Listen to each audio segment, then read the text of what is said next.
Hello everybody, welcome to another video. This one we're jumping into our last lesson of linear relations, where we're going to talk about rate of change, which is kind of an application of these linear relations. So we have our last lesson today, a little review tomorrow, and then your unit exam summative assignment is on Friday. Okay, with that said, let's jump into the video. All right, page 599, we're going to look at something called the rate of change. And this is our last topic or last lesson for the unit. And it's a pretty minor thing, right? We'll go through this lesson. It's kind of an application, but really it's not a big focus point in the unit. It's just kind of the last thing we're looking at. So rate of change, what we're looking at is how can I apply slope to some real scenarios? And what slope calculates is the steepness, or how much is this going up as it's going over? How much does it rise as it runs and stuff like that? And so a convenient name is the rate of change. Okay, so as a refresher, we're looking at this, and this graph has some specific units, okay, kilometers and hours. So as I look at this line and I compare the 2 points, I can talk about the slope. And specifically because it has units, I can actually talk about a rate of change. So that's where this is the refresher. Our slope formula, let's go ahead and plug in some values. The first point I'll call x1, y1. Second point we'll call x2, y2. It doesn't matter which one I call the first point or second point, as long as I label it properly. And I'm going to plug in 120 minus, excuse me, y20 minus 40. Over 3 minus 1. So I would get 80 divided by 2, or 80 over 2, which is 40. Okay, so that is just my slope. I didn't calculate units. I didn't look at anything with units. All right.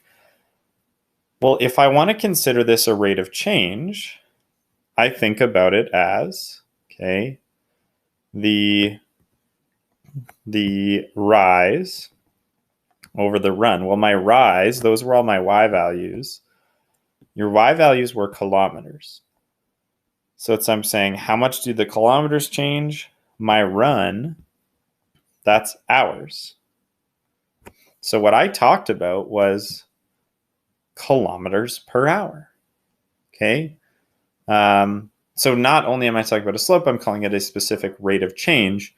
And my units would be kilometers per hour, the rise over the run, or the y over the x. Okay. Complete the statement. The distance is increasing or decreasing. Well, because my line has a positive slope, I have a positive rate of change. It is increasing as I go left to right at a rate of 40 kilometers per hour. Okay. Well, that's speed. Kilometers per hour, that's how I'd measure speed. But it was taking the kilometers and taking the hours that allowed me to find my rate of change. All right. Here's another one. Graph represents the temperature of an oven as a linear function. Calculate the slope of the line. So I'm going from 0, 50. Let's call that x1, y1, all the way up to 5, 350, which is my x2, y2. Or my x is, that's time, my unit being minutes, and my temperature, degrees Fahrenheit. Okay, so slope formula, y2 minus y1 over x2 minus x1. I write out the formula, and then I can plug in 350 minus 50, y1 was 50, over 5 minus 1. So this equals 300 over 4. And I can actually divide that a little bit further. Okay, 300 divided by 4 would be 75. That's my slope, right? That's just the number, forgetting about units. If I actually wanted to talk about units, I talk about my y over my x, my rise over my run. This thing is 75 degrees Fahrenheit per minute. Okay, my units were degrees Fahrenheit per minute. Then it says complete the following. Is it increasing or decreasing? increasing because my line goes up. It has that positive slope of 75. It is an increasing line of 75 degrees Fahrenheit per minute, which I think is a lot faster than my oven. If my oven could heat up in 5 minutes, I'd be pretty happy. All right. Another example looking at rate of change. The graph shown below represents the amount of fuel in the gas tank of a car as a function of the distance traveled. Calculate the slope of this line. Okay, same thing, x1, y1. Got my point. Other point, x2, y2.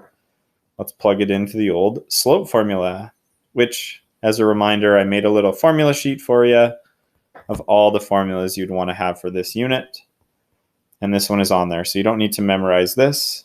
It's given. Okay, 40 minus 50 over 120 minus 20 equals negative 10 over 100. And that's a fraction, so I'm actually going to leave it as a fraction.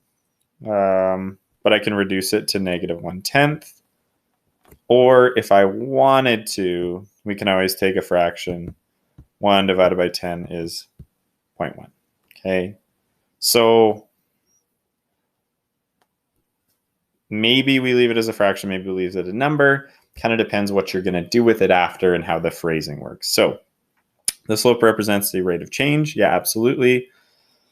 What units would we use to represent rise over run, your y over your x? So in this case, it's the number of liters, which we're doing is n, and over d. Okay, except maybe I'm going to change those to liters or something like that, or kilometers. Okay, or liters over kilometer. So the number on the graph is d and n, or the letter on the graph. In terms of units, it's kilometers and liters. So kind of talk about those as they come up. Complete the statements. The amount of fuel in the tank is increasing or decreasing. It's decreasing. It's going downwards. This line, this has a negative slope. It's the first one we've had with a negative slope. So this is decreasing. Okay. And then here's a little difference. Okay. Here's a little difference. I'm going to talk about the rate of change. I am going to use the actual units of measurement, not the letters for our variables, but the units of measurement. And I am going to talk about it as negative 0.1 liters per kilometer. Okay. As I read the statement, the rate of change of fuel in the fuel tank is, well, that's exactly what I wrote. Negative 0.1 liters per kilometer. Okay, the unit for y over the unit for x. Then I read the second statement and you'd say, well, isn't that the same thing? The amount of fuel is decreasing at the rate of, and for this answer, I would write this. And this is where you would take a look and say, what is the difference between the top statement and the bottom statement? And what it comes down to is this word right here, decreasing. Okay. The first statement, it just asks for the rate of change, and I put a negative to specify that this is a decreasing rate of change.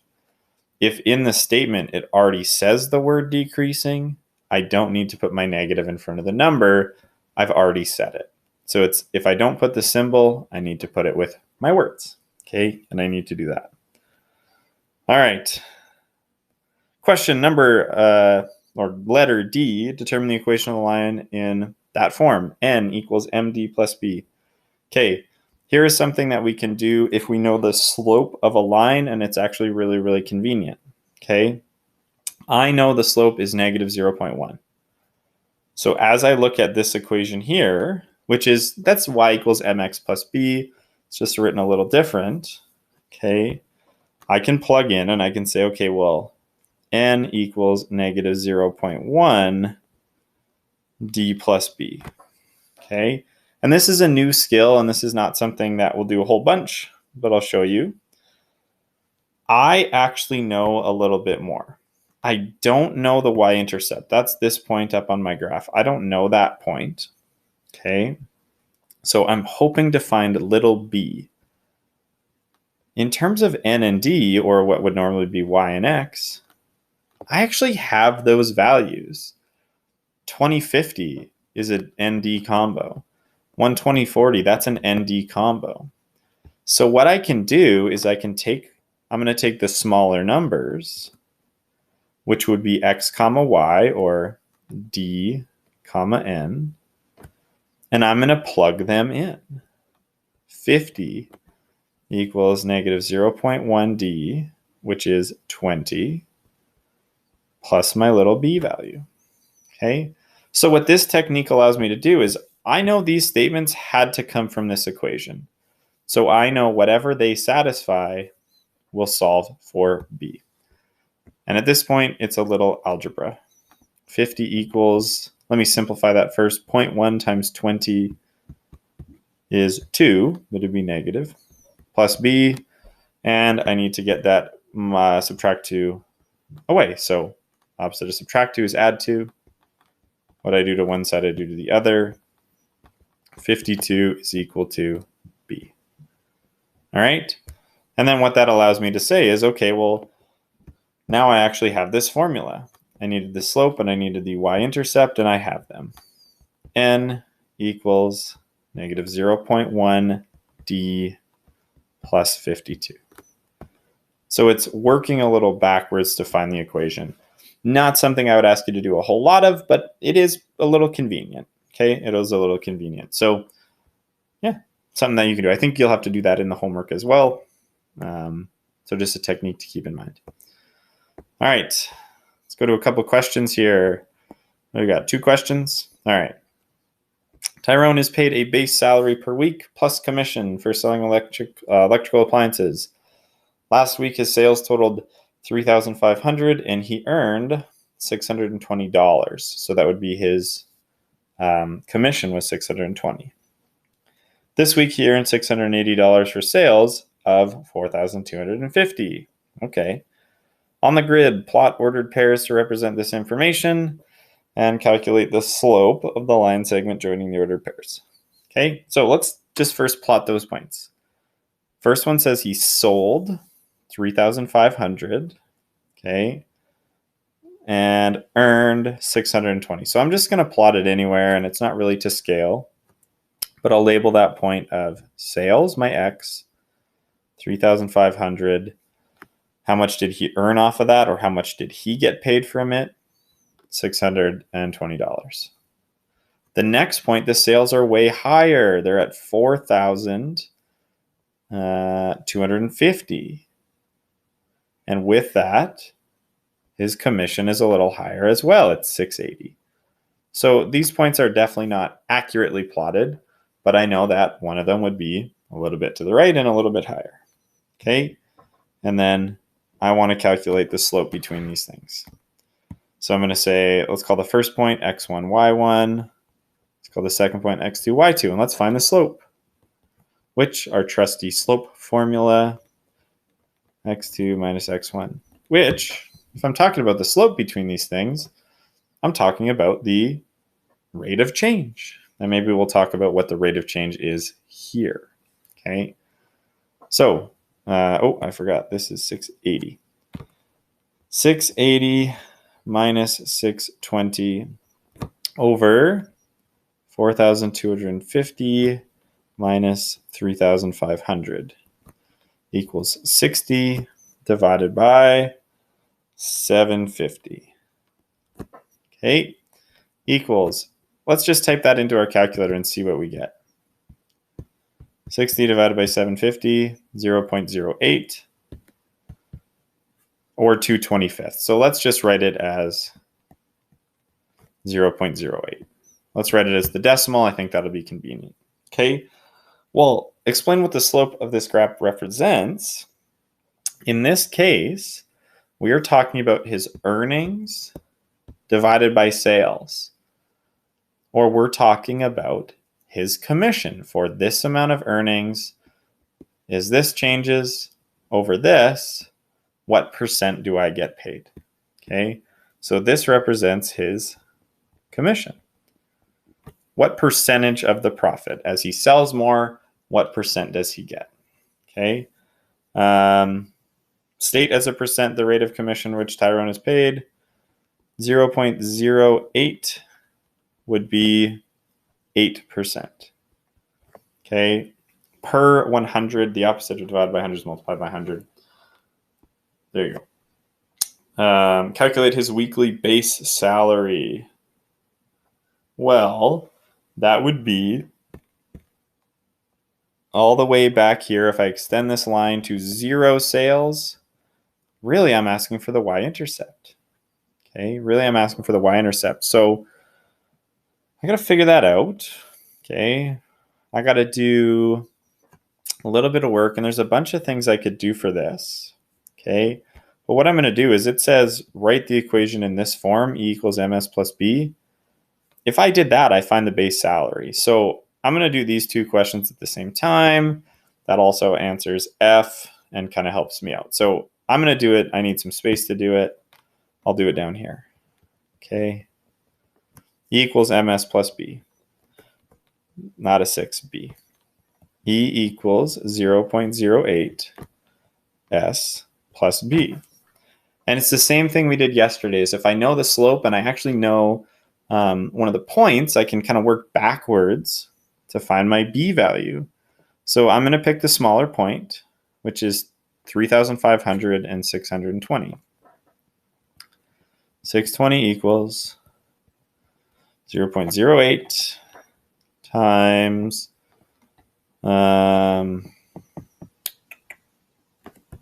3,500 plus B. And I'm going to do some algebra and I'm going to solve for B. 620 equals 3,500 times 0.08. That would be 280 plus B. And here's my little algebra to solve. Subtract 280 from both sides. Subtract 280 from both sides. 620 minus 280 equals 340. And that would be my B value. That's my y-intercept. Okay, so what is his weekly base salary? That's the y-intercept. And that equals $340. Okay, or what that's saying is when he has $0 in sales, how much does he still earn? Okay, so what we're saying is he earns $340, and then anything else he sells, maybe he can earn some commission. So that's the y-intercept. Writing this as y equals mx plus b, or in this case, e equals ms plus b. E equals, slope was 0.08, s plus 340. There you go. Okay. And finally, we got one more question. 2 weeks ago, Tyrone earned $486. Calculate his sales for that week. All right. If he earned that, that's E. Calculate his sales. So that's my question mark. And I have an equation. I know this, so I can just plug in. Instead of writing E, I'm going to write 486 equals 0.08 S plus 340. Okay. And now I can do some algebra to solve. Subtract 340 from both sides. Subtract 340. I would get 146. 486 minus 340. Yeah, I don't know why I wasn't confident in that one. 0.08 S, and now I divide away. 0.08, 0.08. That's going to equal S. Go to my calculator. 1,825, which is saying, hey, if he wanted to earn $486, he needs to sell $1,825 worth of electronics this week. All right, so really all we're doing is calculating slope. Okay, then we kind of got to mess around to solve for our y-intercept. But really it's just a slope formula, and then we talk about it with specific units instead of talking just about normal slope. All right, last question. Okay, Average speed. John is taking part in a long distance car race. After 3 hours, he had traveled 270 kilometers. And after 6 hours, he had traveled 630 kilometers. On a grid, plot ordered pairs to represent this information, and then calculate the slope of the line segments joining the ordered pairs. And then we're going to go through and do a little bit of stuff. So I need to plot these. I'm not going to do a perfect job. We're just going to kind of rough estimate. So 3 hours, I'll just call that 3 ticks. 270. Why don't I call... whatever. I'm just going to guess. I'll put it right there. Okay, the next one is 6 hours, so that's double. And then it needs to be all the way up to 630. So maybe I put the point here. Okay. I don't care about you graphing this. I care about just kind of seeing it and representing it. Okay. Calculate the slope. All right. Well, the first one was 3,270. The next one was 6,630. Slope equals y2 minus y1. 630 minus 270 over x2 minus x1, 6 minus 3, equals 630 minus 270. Type that into my calculator, 360. 6 minus 3, that's 3. Oh, I think I can divide that perfectly. Yeah. You get a slope of 120. And then you think, okay, well, that's just a slope. Let's talk about some units. So that's what we're doing here. It says, what would the rate of change be? It's the distance traveled, that's my y. That's all kilometers, over my time at the bottom is in hours. Well, that's a speed. That's an average speed between those 2 points. I am talking about distance over kilometers. Distance over time, kilometers per hour. All right. So what that's saying is between those 2 points, between 3 hours and 6 hours, on average, you traveled 120 kilometers per hour. Okay. That doesn't guarantee that at every moment you were traveling 120 kilometers per hour, but over that time, you averaged 120 kilometers per hour. Maybe I was going slower at the start and faster at the finish or something like that, but on average, 120. Okay. On the grid, plot the point 0, 0 and determine the average speed of the car during the first 3 hours. All right, so that's a different point. That's from here, the origin, up, and that's the point 0, 0. Okay, let's find the slope of this one now. 270 minus 0 over 3 minus 0 equals 270 divided by 3, or 90. So for those 3 hours, my rate of change was 90 kilometers per hour. A lot different as they calculate the slope there, and I get the rate of change. Okay, well, fine. My first 3 hours, I only went 90 kilometers an hour. The next 3 hours, I went 120 kilometers per hour, and then maybe things would change. Okay. E says, by looking at the grid and without doing any calculations, how can we tell that the average speed during the first 3 was less than the average speed of the next 3? Okay, well, here's where my grid is not perfect. Okay, so maybe I'll make a sketch on the side. Okay, the first 3 hours, if I actually plotted this perfectly, would have looked like that. The next 3 hours would have looked like that. They wouldn't have been a perfect straight line. They would have been bent like that. So if you were looking at a real graph, how could you tell that one of them had a bigger rate of change than another? It's the same question of asking which has the bigger slope. The more steep a line is, the higher its slope or the higher its rate of change. So the first 3 hours were less, it would be a shallow slope. The bigger my rate of change, the bigger my slope. That's how we could have looked at that. And then it says on a graph of distance as a function of time, the slope of a line segment joining 2 points represents the average speed between those 2 points. Yeah, absolutely. So if I ever ask for the average speed between 2 points, like I could have gone from 0 to 6, we get to find the average speed over 6 hours.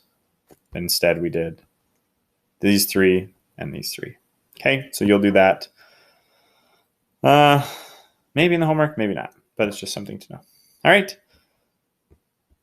One question homework. Page 601, number 5. Oops, quick correction on that one. Page 603 is actually where that homework question is. And A, B, C, D, E, F, G. There's a last part of the question that I don't want you to do.